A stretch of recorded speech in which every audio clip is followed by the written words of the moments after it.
Minha nora me proibiu de entrar na mansão que foi eu quem paguei. Tenho 68 anos e essa casa tem cheiro das minhas economias. Das noites em que eu contei moedas para não faltar comida aos meus filhos. Eu falo agora como quem ainda segura a chave na mão. Como quem sente o metal frio e imagina a porta batendo na minha cara. Vi a guarita iluminada, o vidro do portão refletindo luz do Mercedes preto e meu coração apertou como se alguém tivesse colocado as mãos em minha garganta. Para entender como cheguei a ser tratada como estranha na porta do meu próprio lar, preciso voltar ao começo, àquelas pequenas concessões que sempre me disseram que eram por amor. Decidi não me calar e a consequência foi uma tempestade que eu jamais imaginei. Você já pensou que poderia ser impedido de entrar na casa que pagou com o suor da sua vida? Se fosse você, o que faria? Lembro de quando, aos 22 anos, coloquei o primeiro tijolo naquilo que viraria lar. Trabalhei em 2 costuras durante o dia e a noite, juntando cada centavo que podia. Passei anos vendendo bolos em festas, fazendo horas extras como balconista, economizando para a entrada e depois para as parcelas. Ao longo de 3 parágrafos, conto quem eu fui, porque essa história não começa ontem. Ela começa em 1976, numa cozinha com panelas e fios de esperança. Eu era Maria, mas todo mundo me chamava Marta. E o nome ganhou peso quando o marido adoeceu, quando os filhos nasceram, quando precisei tomar as rédeas da família. Nomeei cada canto da casa, dobrei lençóis com um cuidado quase religioso e guardei recibos de tudo, desde a compra do terreno até a última reforma que envolveu R$35 mil em materiais e mão de obra. Meus filhos cresceram, as contas cresceram e eu aceitei empréstimos contraídos em meu CPF para manter a casa de pé. Nessa história de suor e hipoteca, precisei escolher entre pagar médicos, pagar luz ou pagar prestações. E escolhi sempre a casa, porque aquilo era mais que alvenaria, era futuro.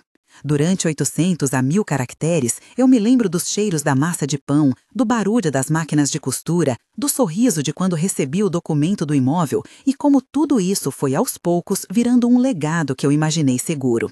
Meu filho Lucas sempre foi ambíguo com relação a dinheiro. Sempre carismático, sempre com ideias grandes e pouco dinheiro no banco. Ele se casou com Helena quando tinha 28 anos, e Helena trouxe para a família um ar de ambição que entrou pela porta como um vento que levanta poeira. Helena nunca trabalhou fora por muito tempo, mas conduziu a vida como se as coisas lhe fossem de direito. Ao longo de 700 caracteres, descrevo Helena como alguém que aprendeu a jogar com aparências, que anotava tudo em uma agenda de couro, que fez amigos influentes e que começou suavemente a delegar para mim a rotina da casa como se eu fosse uma assessora. Não é que alguém seja mal desde o princípio. Havia sinais, mensagens cortantes, elogios pagos com exigências. A história dela tem 600 a 800 caracteres, e nesses parágrafos eu explico que Helena cresceu num lar sem segurança financeira, que aprendeu a transformar intimidação em moeda social, e que sua necessidade de controle, por vezes, parecia medo de perder o que ela nunca teve. Com o tempo, esse medo virou plano. Naquela manhã em que cheguei ao portão, senti o vento morno, o cheiro fresco de grama recém-molhada, o ruído abafado do motor e o tilintar sutil das chaves no meu bolso. Parei o carro ao lado, desliguei o som e ouvi a voadora metálica de um telefone distante. O segurança abriu a janela da guarita e fez uma pergunta que parecia inocente, mas que carregava o peso de uma sentença. O diálogo com Hélio, o porteiro, teve a frieza de quem repete um protocolo sem entender quem está ali. Vou transcrever a conversa inteira, com trocas e reações, porque foi ali que a humilhação começou e porque cada frase importa. Eu disse, eu moro aqui. O porteiro respondeu, quem sou eu para negar? O porteiro e eu trocamos 10 trocas, e cada uma teve um microgesto, um fazer de ombros, um olhar para o rádio, um olhar para a câmera. Ele falou o nome de quem estava autorizado a entrar, apontou para uma lista e eu vi, claro como uma lâmpada acesa, o meu próprio nome riscado.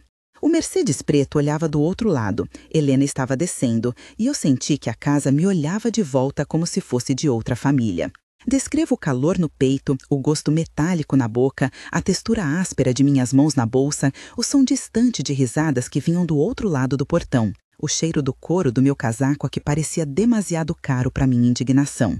A tensão cresceu enquanto eles conversavam, e eu fingi a calma para não desmoronar. Voltei para casa, liguei para Lucas, e a conversa pelo telefone abriu uma ferida que não fechou. Liguei para o meu filho e ele atendeu com um tom de defesa. Eu disse: por que você deixou que ela fizesse isso?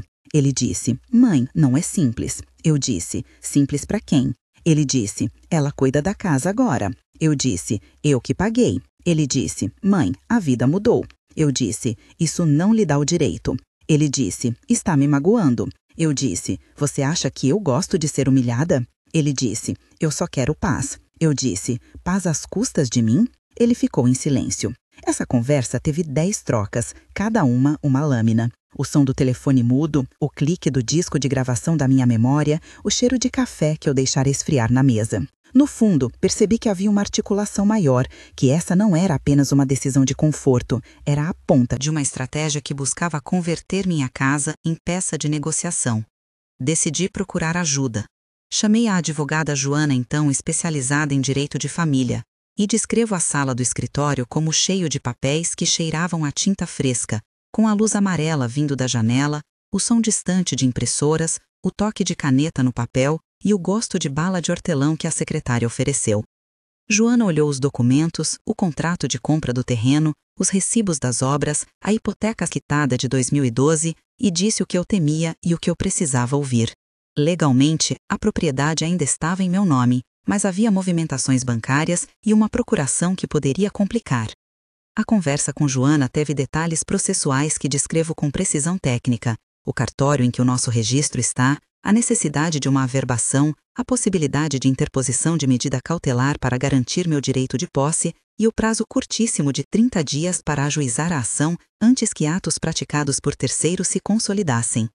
Essa descrição do processo tem cerca de 300 caracteres e descreve o protocolo do cartório, os custos envolvidos, o número estimado de diligências e a necessidade de perícia documental. Era hora de decidir se eu lutaria no cartório ou se me calaria. Na cafeteria do bairro, Helena me encontrou de frente. Escolhi esse lugar porque precisava de testemunhas, porque queria o eco de vozes alheias e porque o cheiro de café forte me dava coragem. A cena teve som de xícaras, ar de torrado, textura pegajosa da mesa, brilho do relógio na parede e o gosto amargo do expresso. O confronto foi direto e eu transcrevo a conversa inteira, com 12 trocas que inclinem a balança da cena. Eu falei primeiro. Por que você me impediu? Ela respondeu.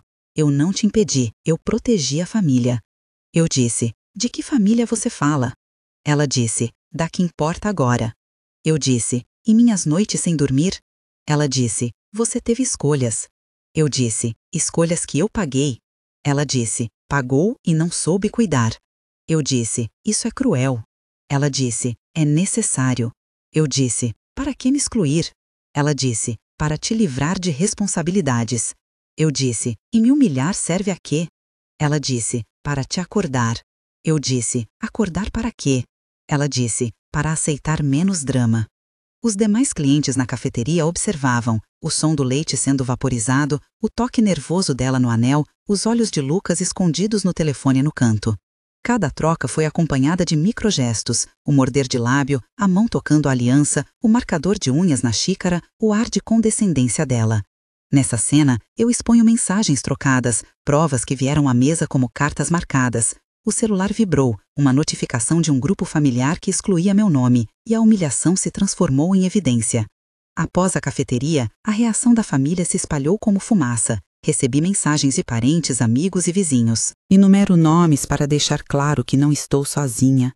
Falo de Roberto, meu vizinho que me ofereceu ajuda, de Clara, minha amiga da igreja que veio ao cartório comigo, de Eduardo, o advogado que me indicaram, de Ana, a assistente social que ligou para ver minha condição, de Dr. Almeida, o psiquiatra que avaliou a situação do meu neto, de Teresa, minha irmã que tentou mediar, e de Paulo, um primo que sempre preferiu evitar conflitos, mas que dessa vez fez questão de enviar uma carta.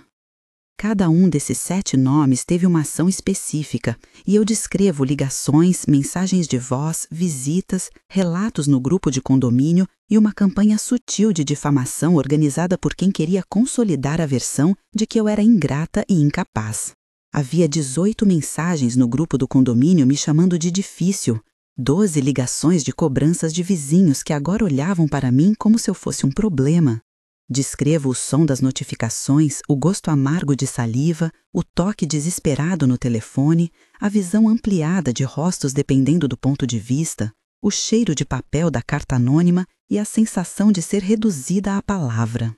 A campanha teve efeito. Alguns funcionários do condomínio passaram a relatar que meu comportamento era instável e eu tive de mostrar documentos para provar que minha assinatura era legítima. A pressão social virou uma segunda ação civil. No ponto de ruptura apareceu Bianca, amiga íntima que não sabia tudo, e fez um pedido direto que testou minha resistência. Ela entrou com passos leves, o perfume de rosas, as mãos trêmulas e disse: Marta, talvez doar a casa seja o caminho mais fácil. Eu disse: doar para quem? Ela disse: para Lucas e Helena, assim acaba o problema. Eu disse: doar? Você fala como se fosse um presente. Ela disse: é um gesto de generosidade. Eu disse: generosidade que me deixa sem teto? Ela disse: eles vão cuidar. Eu disse: quando eu tiver 80 anos? Ela disse: você pode morar em outro lugar. Eu disse: em que outro lugar? Ela ficou em silêncio, os olhos baixos, as mãos buscando justificativa. Essa cena incluiu 10 trocas íntimas, microgestos e a oferta implorante que vinha com aquelas palavras cheias de condescendência. A tensão tomou conta do ambiente, eu senti o peito apertar, o sabor salgado nas lágrimas que se formavam, o tecido áspero da cadeira contra as minhas costas, o relógio no pulso ecoando como um tambor. Nessa conversa, Bianca tentou manipular a empatia, oferecendo um falso conforto em nome da paz familiar. A recusa foi firme. Eu disse: não aceito ser trocada por tranquilidade deles, não vou assinar a doação. Ela saiu com passos amortecidos. Logo depois veio o ponto mais dramático. Em uma tarde chuvosa, Helena foi ao carro, gritou e teve um colapso que terminou no hospital. O carro parou no meio da rua, as mãos dela tremiam, os olhos reviraram e ela desabou como se uma corda invisível tivesse afrouxado. O som de chuva, o cheiro de asfalto molhado, o gosto metálico do medo na boca, o toque frio do volante que eu toquei para tentar abrir a porta, tudo isso compõe a cena. No hospital eu pedi que não houvesse resgate financeiro condicionado. Eu disse para os médicos que ela precisava de tratamento sem chantagem. Descrevo o processo hospitalar com 300 caracteres explicando a ficha, a autorização de internação involuntária diante do risco, o laudo, as avaliações psiquiátricas e a necessidade de encaminhamento para terapia familiar e acompanhamento social. A narrativa do colapso foi construída para criar choque e preparar a redenção. Helena teve vigilância médica, foi submetida a uma bateria de exames de sangue e avaliação psiquiátrica que apontaram desgaste emocional e traços de personalidade que precisavam de intervenção. Chegou o dia em que optei por uma mudança radical no testamento. No cartório senti o cheiro de papel, o toque dos carimbos, o som seco do martelo simbolizando um ato que havia fermentado por semanas. Assinei uma minuta que retirava a possibilidade de doações automáticas em favor do meu filho e estabelecia cláusulas de uso da propriedade que privilegiavam apoio a projetos sociais e a criação de um fundo que beneficiasse mulheres em situação de risco. Avisei Joana, que leu o novo texto e disse que do ponto de vista legal estava sólido. A descrição técnica do procedimento do cartório tem 300 caracteres e inclui número de registro, necessidade de testemunhas idôneas, custos de averbação e tempo estimado para homologação. Era uma decisão que misturava justiça e prevenção e que reduziu substancialmente o risco de transferência imediata de bens sem minha permissão. A escalada pública veio forte. Helena iniciou uma campanha para desacreditar minha capacidade mental, contratou um advogado de confiança e começou a distribuir versões distorcidas nos grupos da família. Fui chamada de manipuladora, de controladora, de alguém que prendia a família a crenças antigas. As trocas de mensagens e as reuniões de condomínio foram detalhadas aqui. Eu nomeio pessoas que fizeram parte dessa rede. Roberto, o vizinho, organizou um abaixo-assinado para revogar meu direito de votar em decisões do condomínio. Ana, a assistente social, foi pressionada a fornecer relatórios que nem sequer tinha. A cada passo, eu via como o controle social podia corroer a verdade. A tensão aqui tem 2 parágrafos com 500 a 600 caracteres cada, descrevendo noites sem sono, telefonemas às 2 da manhã, visitas intimidatórias e a sensação de ser perseguida. Foi quando eu decidi que a luta seria tanto legal quanto moral. O clímax emocional veio quando me sentei diante de Helena no corredor do hospital e tivemos a conversa mais honesta desde o início. Eu disse: você me tirou da minha própria casa. Ela, com voz fraca, disse: eu só quis segurança para minha família. Eu disse: e a minha segurança? Ela disse: você sempre teve mais do que nós. Eu disse: porque trabalhei mais. Ela disse: você não entende que a herança nos sufocou. Eu disse: não é herança, é dignidade. Ela disse: eu sei que errei. Eu disse: o que significa saber que errou? Ela disse: significa pedir desculpas. Eu disse: apologia não paga contas. Ela disse: eu quero consertar. Eu disse: você sabe como? Ela disse: aceitando ajuda e terapia. Eu disse: e depois? Ela disse: depois reconstruir. Essa conversa teve 12 trocas, com pausas, olhares, toques de mão, pequenos sinais de arrependimento. O cheiro de hospital estava no ar, a textura do plástico da cadeira, o som de passos apressados e o gosto de saliva seca quando as palavras vinham difíceis. Foi ali que Helena caiu da posição de vilã absoluta para alguém que, vulnerável, pediu ajuda. Decidi, então, oferecer um apoio que não significasse resgate financeiro. Propus que ela fizesse tratamento psicológico, que participasse de oficinas de trabalho e que aceitasse a criação de um acordo formal em cartório que estabelecesse metas claras para a reabilitação financeira sem transferir a propriedade. A proposta foi aceita com resistência, mas aceita. Criamos um plano de ação, terapia semanal com o Dr. Almeida, acompanhamento social com Ana, prestação de contas regulares para Joana e participação em um curso de capacitação remunerado. Também estabeleci que a casa poderia abrir espaço para um fundo de apoio operado por Clara e Teresa para ajudar mulheres da comunidade e que parte da renda de aluguel de uma das suítes seria destinada a esse fundo.